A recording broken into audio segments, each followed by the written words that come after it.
Well, the area of research that is core to my academic career is inequality, and I've throughout it focused on immigrants. And actually, starting in the mid 80s, I was also looking at the children of immigrants and how well they were doing or how well they weren't doing. Within the field of inequality, housing is one of many indicators. We can look at low income, we can look at health, we can look at a number of different dimensions that tell us whether people are vulnerable or whether they're in fact doing quite well. So housing for me was one of many indicators that I'm interested in terms of showing whether people are having the good life or are struggling.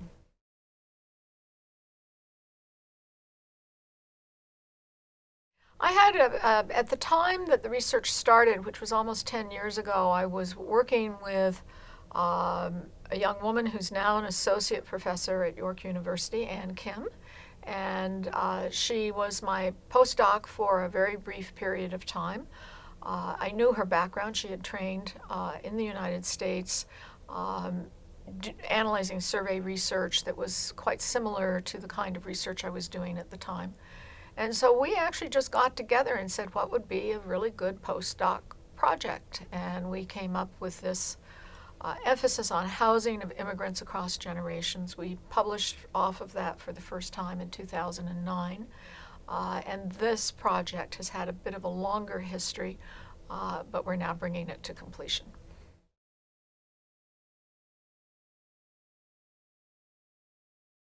Well, as I said, both of us were familiar with survey data, and so, and the other thing that was quite evident, although there's an abundance of research in North America and in Europe on housing and housing of immigrants, some of it is case studies. It's very valuable, but we wanted to try to provide an overall picture of what was the situation for a variety of immigrant origin groups and for their children. So we turned actually to the census as a source of information on the likelihood that immigrants and their children would be actually homeowners once they reached their 30s. And also within that, we were interested in the housing type. So if you owned a home, what kind of a home were you actually owning? And we had an emphasis using the census data on condominium ownership, which of course is very important in Canada's cities.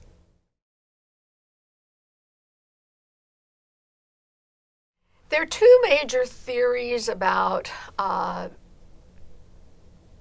what should be happening over time to immigrant populations and over time not only to immigrants themselves, the longer duration they have in Canada, but also to their children across generations.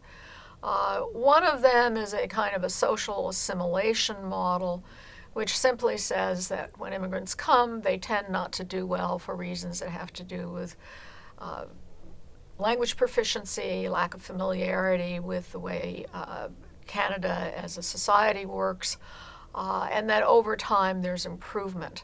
And so to the extent that housing requires financial expenditures, the argument was that over time immigrants would be better positioned to buy houses. Our data, in fact, bears that out with variations across groups. The other argument is that, in fact, there is what's called place stratification, and that particular theory borrows heavily from the American model, in which there is deeply entrenched racial segregation spatially. And the argument, and it's not only spatial segregation, but it's also institutional discrimination in the form of a Hispanic or Black population unable to get inexpensive mortgage loans, having to effectively be redlined, which means they're paying more for every kind of service associated with housing purchases. And that argument says, no, the social assimilation model actually is not monolithic, that it will vary by the groups. and that there will be a profound racial division. As is true for many things in life, there's no simple answer. We come up with racial variations, measuring it in terms of the visible minority group definition used in Canada today. We also come up with support for over time. There's more of a convergence. There's less of a difference between the groups. But some groups still stick out as either more likely to own homes or less likely. The groups that tend not to own homes to the same extent, and I should add here that you can always say to the same extent as what, and the reference group that I'm going to be talking about is essentially the white third generation, that is the white population living in Canada's largest CMA, central census metropolitan areas. And they are, sometimes they're descendants of people who landed in Canada 8 generations ago, but they at least have parents. They were born in Canada themselves, and they have parents who were born in Canada. So, and that tends to be the reference group because the white population historically has been largely British. There is a Francophone component, obviously. But they are seen as the charter groups in a way, simply because of their numerical dominance. And they also are deeply embedded in our institutional structure. If you look at the composition of who's a judge, who is a politician, who are the economic elites, and so on. So what we found was not particularly surprising. The groups that are not particularly surprising given the literature that's already existing, which is that the black population is the black and Latin American population is the least likely to be owning a home. And when they own a home, they are among the most likely to own a condo. And a condominium is seen as closer to what might be called affordable housing. It certainly is cheaper housing if you followed the Toronto housing prices, and I'm sure in London as well. We found that the white third plus generation was really somewhere in the middle. The Chinese were the most likely, followed by Koreans, to own homes. They had very high rates of condo ownerships if they were recently arrived, but that tended to taper off. So we found quite a bit of variation, and I think the real question is what helps us understand that. And census data is provocative because it gives us a broad-based picture, but it's limited in the sense that it's not a survey designed to probe what has been people's housing purchase histories, and so we don't get a great deal of detail as to what are the mechanisms going on.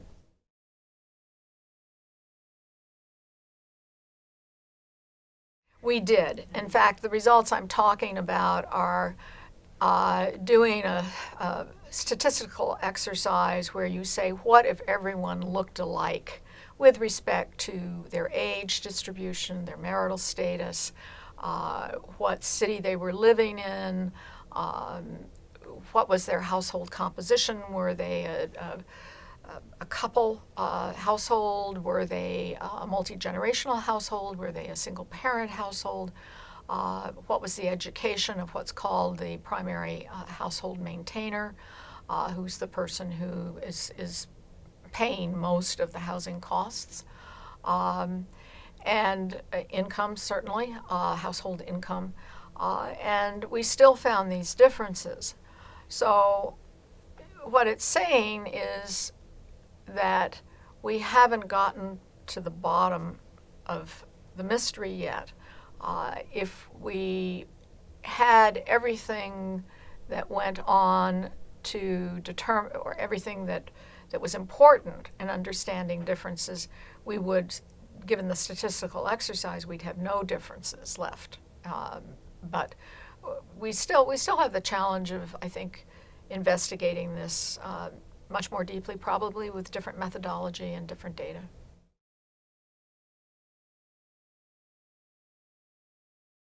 The implications, I think, are that there certainly is room, as I said, for studies that have different methodologies. A lot of the housing literature in Canada are basically what we call case studies. And it was the case studies that inspired us, case studies done of one particular group in one city. So perhaps Somalians living in Toronto or in Hamilton, or the Chinese living in Montreal or Vancouver.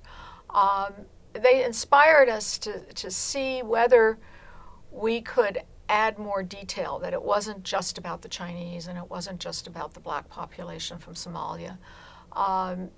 But if you're actually trying to say, all right, we've tried to standardize, we've tried to take into account the differing socioeconomic characteristics that migrants often have. They come from different societies.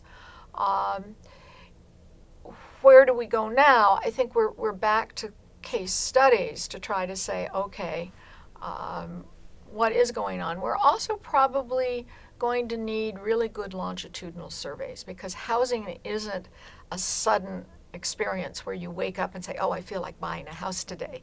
It's a process. You have to save for it. You have to think about it. And people often use housing as a form of social mobility. They move up. So some of the people we have in our census data are actually, this is not their first time purchase. And we lack information on, is this your first time purchase? Is this your second? Is this your third? So there's room for a lot more investigative research, I think.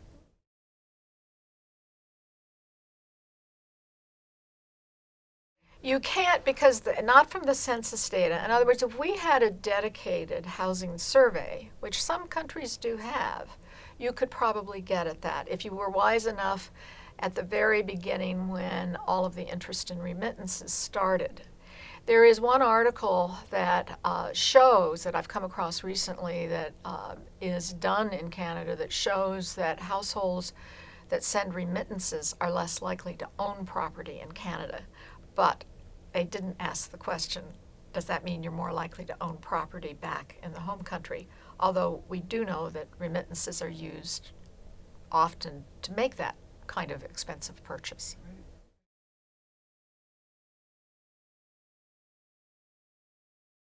One of the implications is, I think, that groups do vary in their propensity to own homes, that it is not a monolithic exercise, and that Canada has that variability just as other countries have.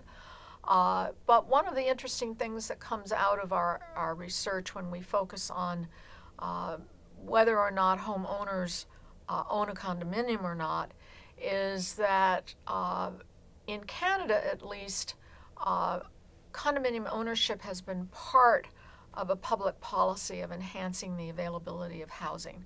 So that cities like Toronto and Vancouver in particular, if they want to increase the housing stock in the downtown core areas, all they can do is go up. And our results show that there are certain groups that even if they're less likely to own, they are going to be able to take advantage of a particular type of housing. It may be less expensive, it may not have the space, but they can at least take advantage of urban policies that try to increase the housing stock in a downtown core.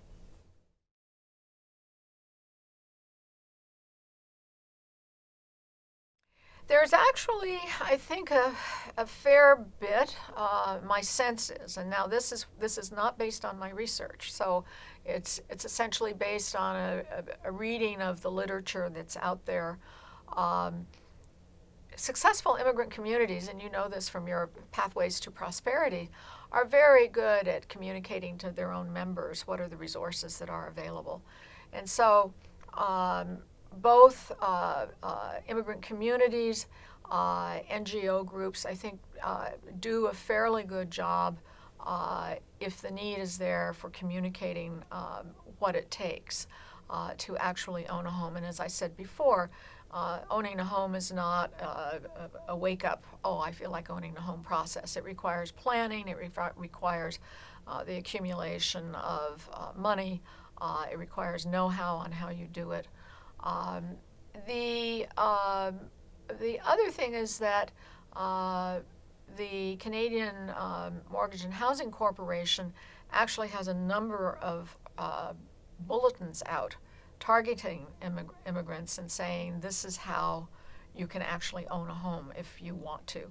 And it's not just in English and French, if I remember correctly. I may be wrong on this, but I remember seeing something that said if you want this in Portuguese or if you want this in another language, here is where you go. So there is information there. Is it readily used by everybody? Probably not, but it's a little bit like trying to tell your students what they should be doing. Not everybody, uses it.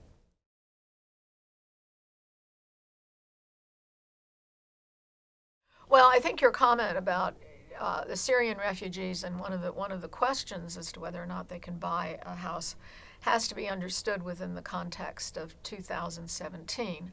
The particular research that I did was actually based on the 2011 National Household Survey. And when you look at the rising housing prices, it takes off around and after 2012. My research that I've done with Ann Kim and my other co-author, Jinmin Jeong,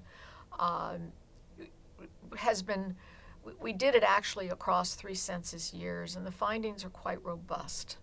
I think it will be difficult for any group to be purchasing housing with the same, at the same level, at least in the foreseeable future, because the housing prices have been rising and they're continuing to rise.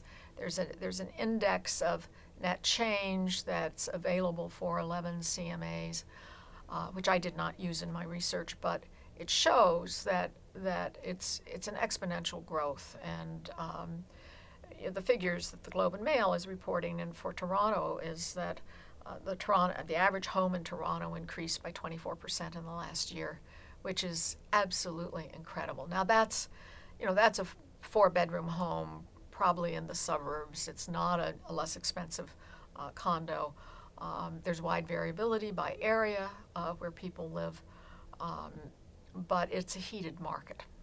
And that's a research project that actually I want to turn my attention to next.